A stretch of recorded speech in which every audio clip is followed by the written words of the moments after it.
स्थिति बद से बदतर होती भी जा रही है।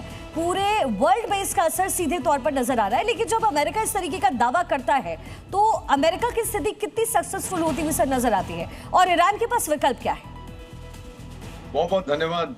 बहुत अच्छा लगता है जब आपके साथ सुबह सुबह इस विषय पर बात करते हैं। एक तो बहुत दुख होता है कि जो कुछ वहां हो रहा है, मुझे लगता है मुझे 53 साल कूटनीति में हो गए कि ये चीजें जैसे बच्चे आपस में लड़ते हैं, तू टोल लगाएगा मैं इससे ज्यादा लगाऊंगा, तू ये करेगा तो मैं वो करूंगा, ये मुझे लगता है चल रहा है। लेकिन जो इन्होंने टोल लगा दिया है वहां पर, डोनाल्ड ट्रंप ने कहा ये इसको एनफोर्स करेगा, there is no question about it. और आपको ये भी पता है कि कल रूस का एक बहुत बड़ा आधुनिक जहाज कमांड एंड कंट्रोल वहां पहुंच गया था।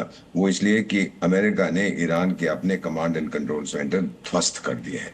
तो अब उनको एक हवाई जहाज चाहिए जो सारा कुछ कोऑर्डिनेट कर सके। तो मुझे ये लगता है बेटा कि जैसा आपने बिल्कुल सही कहा है कि ये जंग अब और बढ़ेगा, ये रुकने वाला नहीं है।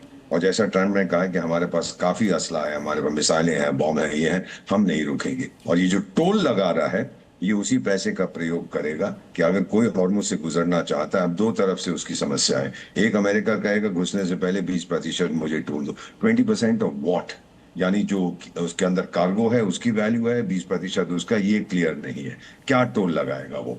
और दूसरी चीज, ईरान कह रहा है कि मैं भी पैसे लूंगा लेकिन मैं थोड़े से कम लूंगा। अब ओमान क्या करता है वो भी देखने वाला है।